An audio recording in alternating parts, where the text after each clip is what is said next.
অমানৱীয় ধৰ্ষণ কাৰ্য তথা হত্যাৰ দৰে এনেকে কাণ্ডক আদিবাসী মহিলা সমিতি ধিক্কাৰ জনাইছো। আজি সদৌ অসম আদিবাসী মহিলা শক্তি কেন্দ্ৰীয় সমিতি উদ্যোগত আজি গভীৰ শ্ৰদ্ধাঞ্জলি অনুষ্ঠান আমি আয়োজন কৰিছো। আজি দুখ প্ৰকাশ কৰিছো আদিবাসী মহিলা সমিতি বাৰম্বাৰ আমাৰ নাৰী সমাজখনৰ ওপৰত এনেকে বৰ ধৰ্ষণ কাণ্ড সংঘটিত হৈছে।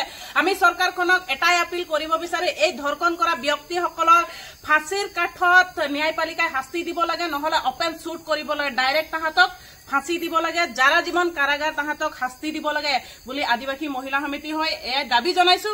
আৰু এনেকে নিন্দনীয় ঘটনা এনেকে পাখণ্ড ব্যক্তিসকলক হুদাই এৰি দিব নালাগে। আৰু চৰকাৰখনক আমি ক'ব বিচাৰো নাৰীসকলৰ কাৰণে কঠোৰ আইন যাতে অতি সোনকালে বলবৎ কৰি দিব লাগে। আমাৰ নাৰী সমাজখনক কোনোখিনিত সুৰক্ষিত নহয়, শিশুৰ পৰা বৃদ্ধালৈকে। আজি আমি দুখ প্ৰকাশ কৰিছো, চৰকাৰখনক ধিক্কাৰ জনাইছো। এনেকে কাৰ্য হোৱাৰ পাছতো চৰকাৰখনে নিমাত হৈ বহি আছে। এইখিনিতে ক'ব বিচাৰো আয়ুষী পূৰ্তি 6 বছৰীয়া ফুলকমলীয়া শিশু ৰেপ কৰি মাৰ্ডাৰ কৰা তেখেতৰ আত্মাৰ সদগতিৰ কাৰণে গভীৰ শ্ৰদ্ধাঞ্জলি অনুষ্ঠান আয়োজন কৰা হৈছে। আজি আমি দুখ প্ৰকাশ কৰিছো বাৰম্বাৰ নাৰী সমাজখনৰ ওপৰত তেনেকে বৰ হত্যাকাণ্ড সংঘটিত হৈছে। আজি আয়ুষী পূৰ্তিৰ কি দুখ আছিলে ফুলকমলীয়া শিশুটোক আজি সেই লম্পট ব্যক্তি ৰঞ্জিত বসুমতাৰীক ফাঁচীৰ দৰে শাস্তি ন্যায়পালিকাই দিব লাগে, অন্যথা তেখেতক যাৰা জীৱন কাৰাগাৰ শাস্তি দিব লাগে, অন্যথা তেখেতক অপেন শ্বুট কৰিব লাগে। এয়া আদিবাসী মহিলা সমিতিৰ তৰফৰ পৰা দাবী জনাইছো। আদিবাসী মহিলা শক্তি কেন্দ্ৰীয় সমিতিৰ উদ্যোগত আজি আমি এক গভীৰ শ্ৰদ্ধাঞ্জলি অনুষ্ঠান আয়োজন কৰিছো। যিহেতু আপোনালোকে সামাজিক মাধ্যমৰ যোগেদি গম পাই আছে, যোৱা 22/6/2025 তাৰিখে কাৰ্বি আংলং জিলাৰ অন্তৰ্গত বকাকজান গাঁৱৰ নিবাসী এগৰাকী ফুলকমলীয়া 6 বছৰীয়া শিশু স্বৰ্গীয় শ্ৰীমতী আয়ুষী পূৰ্তিৰ এজন পাখণ্ড লম্পট ব্যক্তিয়ে ধৰ্ষণ কৰি হত্যা কৰিলে।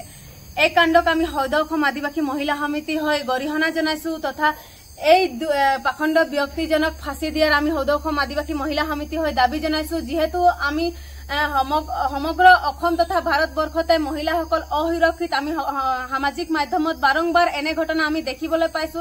কালি পৰহি আমি দেখিবলৈ পাইছিলো তিনিচুকীয়া জিলাৰ কাপ্তানচুক গাঁৱৰ নিবাসী এগৰাকী 60 বছৰীয়া বৃদ্ধা আইতা এগৰাকীক ধৰ্ষণ কৰা হল। আৰু লগতে তিনিচুকীয়া জিলাৰে অন্তৰ্গত বৰডুবি চাহ বাগিচাৰ এগৰাকী ফুলকমলীয়া 7 বছৰীয়া এগৰাকী শিশুকো ধৰ্ষণ কৰি প্ৰাণ কাঢ়ি লোৱা হল। এনেধৰণৰ ঘটনা বাৰম্বাৰ হৈ আছে। সেইকাৰণে আমি সদৌ অসম আদিবাসী মহিলা সমিতি হৈ যোৱা 20 তাৰিখে তিনিচুকীয়া জিলা আয়ুক্তৰ কাৰ্যালয়ত এই ধৰ্ষণকাৰীসকলক ফাঁচীৰ দাবী তথা মহিলাসকলক এক সুৰক্ষা কঠোৰ আইন প্ৰণয়ন কৰাৰ স্বাৰ্থত আমি সদৌ অসম আদিবাসী মহিলা সমিতি হৈ তিনিচুকীয়া জিলা আয়ুক্তৰ কাৰ্যালয়ৰ সন্মুখত 2 ঘণ্টীয়া ধৰ্ণা কাৰ্যসূচী ৰূপায়ণ কৰিছিলো। তাৰ সত্ত্বেও আজি এনেধৰণৰ ঘটনা আমি বাৰম্বাৰ দেখিবলৈ পাইছো। এনে ঘটনাক আমি সদৌ অসম আদিবাসী মহিলা সমিতি হৈ গৰিহণা জনাইছো তথা অসম তথা ভাৰত চৰকাৰক আমি দাবী জনাইছো। সদৌ অসম আদিবাসী মহিলা সমিতি হৈ অতি শীঘ্ৰে মহিলাসকলৰ কঠোৰ আইন প্ৰণয়ন কৰক, লগতে এই ধৰ্ষণকাৰীসকলক অতি শীঘ্ৰে ফাঁচি দিয়াৰ ব্যৱস্থা কৰক, অন্যথা আমি আদিবাসী মহিলা সমিতি হৈ গণতান্ত্ৰিক আন্দোলন কৰিবলৈ বাধ্য হ'ম। আৰু এই আন্দোলনত যদি কিবা অঘটন ঘটে ইয়াৰ জগৰীয়া সম্পূৰ্ণ চৰকাৰে হ'ব বুলি আমি আদিবাসী মহিলা সমিতি হৈ কথা দিছো, প্ৰতিশ্ৰুতি দিছো। লগতে আমি দাবী জনাইছো আমাৰ দাবীটি যাতে অতি সোনকালে চৰকাৰে পূৰণ কৰে। ধন্যবাদ। জয় অসম, জয় আদিবাসী, জয় জোহাৰ।